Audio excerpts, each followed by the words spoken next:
nawaitu umrata wa haramtu biha lillahi ta'ala. Sahajaku berumrah, berihram aku dengannya. Untuk siapa sebut namanya?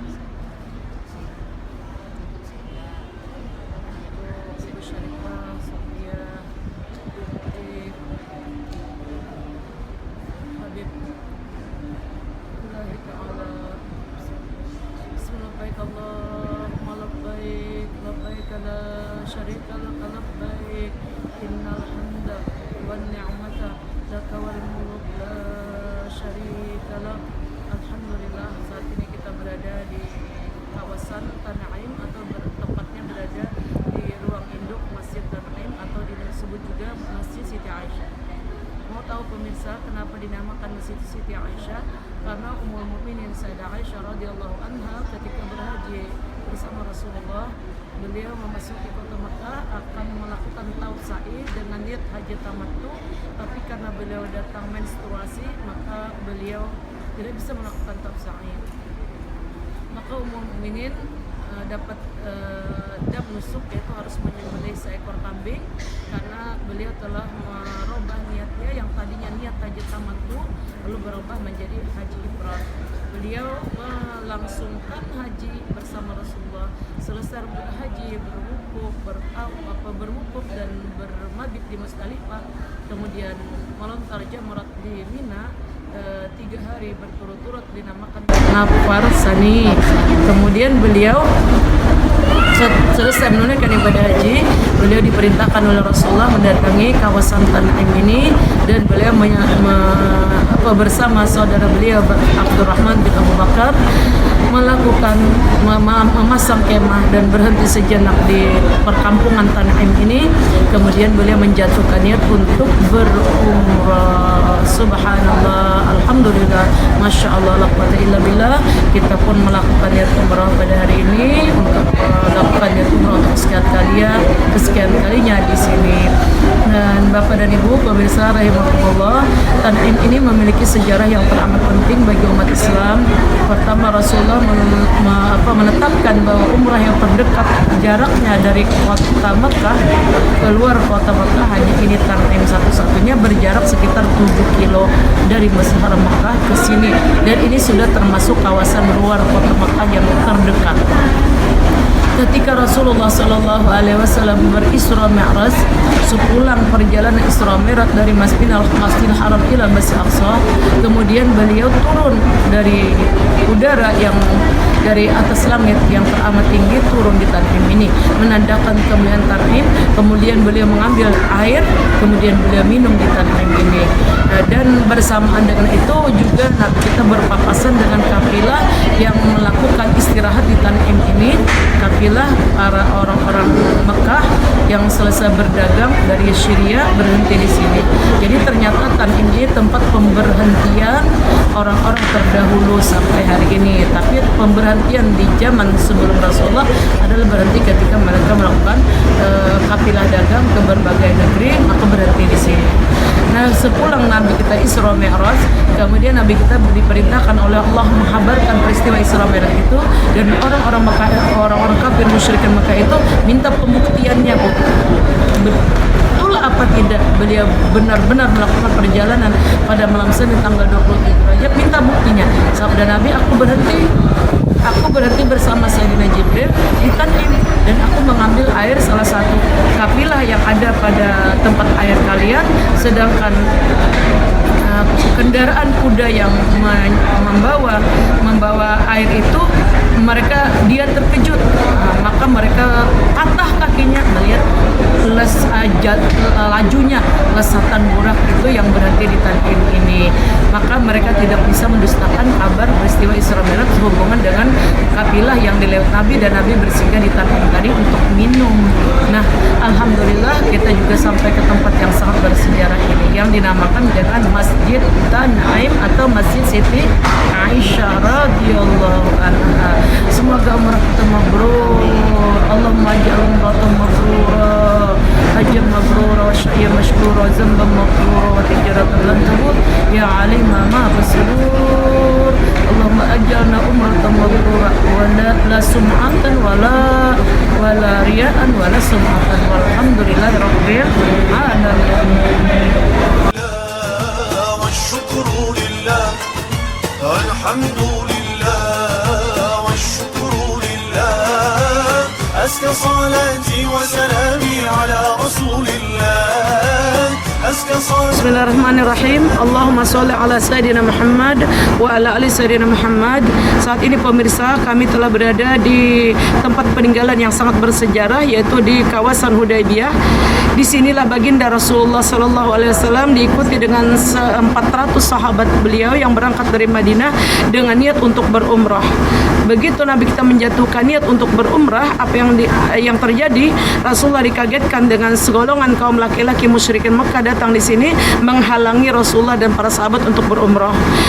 Apabila kata mereka, engkau wahai Muhammad, wahai pengikut Muhammad, yaitu umat Islam yang berjumlah 400 orang, melangsungkan dengan masuk ke kota Mekah, maka akan terjadilah peperangan.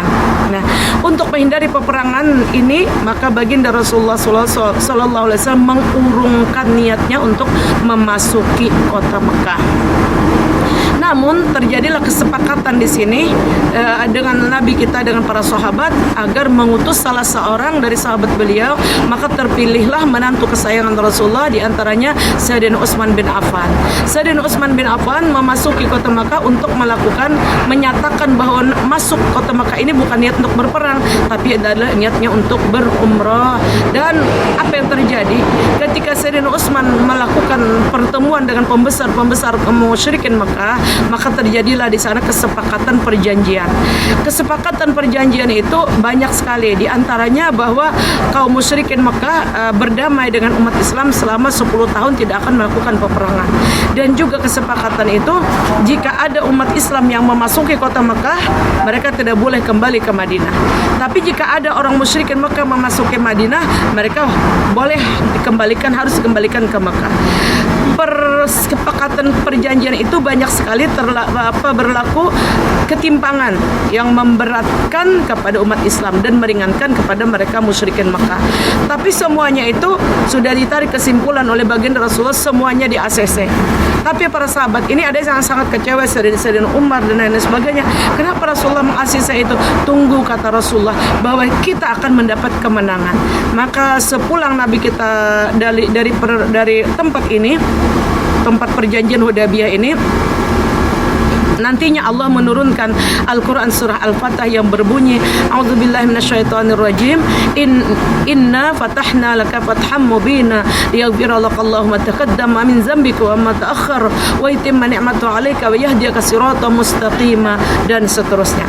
Bahwa Rasulullah nanti akan menang, umat Islam nanti akan menang dengan perjanjiannya. Terlebih lagi pemirsa, ketika yang datang dari pihak Rasulullah ini, yaitu Sayyidina Utsman ini sudah 3 hari berturut-turut tidak datang. Lalu terdengar isu yang tidak enak bahwa Sayyidina Utsman itu telah dibunuh oleh musyrikin Mekah. Maka para sahabat sangat kecewa.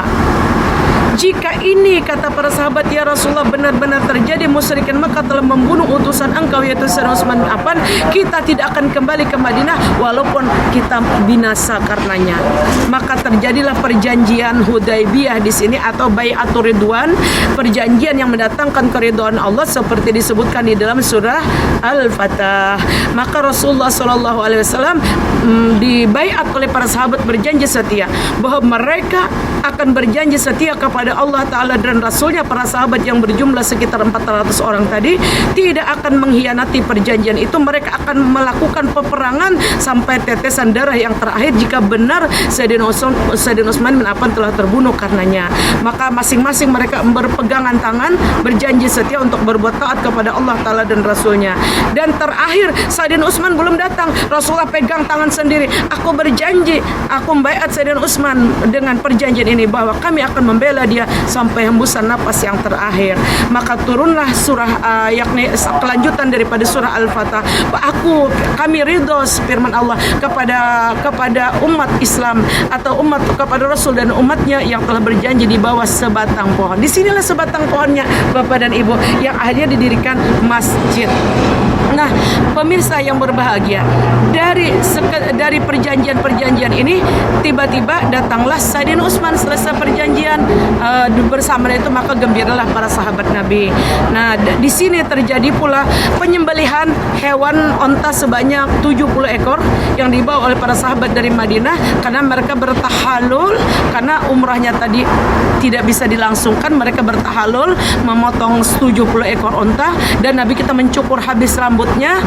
Kemudian para sahabat diikuti juga dengan memotong domba-domba hewan sebagai dam nusuk, artinya karena tidak dapat melangsungkan ibadah umrah. Dan di tahun depan hanya dilakukanlah umrah qadha. Nah, Bapak dan Ibu, di sini adalah awal kemenangan Islam. Dari perjanjian-perjanjian itu ternyata di balik perjanjian itu tersurat kemenangan buat umat Islam, dan memang apa adanya di tahun depan setelah dilakukan umrah qadha dan hanya pecahnya terjadi peperangan Badar di tahun itu, maka yang boleh ikut perang Badar hanyalah orang yang melakukan perjanjian dalam keridhaan Allah di sini. Inilah yang namanya perjanjian Hudaybiyah atau Bai'atur Ridwan. Maka kita disunahkan untuk mengingat perjanjian ini, bahwa kita yang hadir di Hudaybiyah ini mestinya bertekad, wajib kita berjanji kepada Allah Ta'ala dan Rasul untuk selalu berbuat taat kepada Allah. Semoga kita digolongkan oleh Allah dalam golongan orang yang selalu berbuat taat kepada Allah, istiqamah dan berbuat taat, mencintai Allah Ta'ala dan Rasulnya sampai hembusan nafas yang terakhir. Wa'afu minkum. Assalamualaikum warahmatullahi wabarakatuh.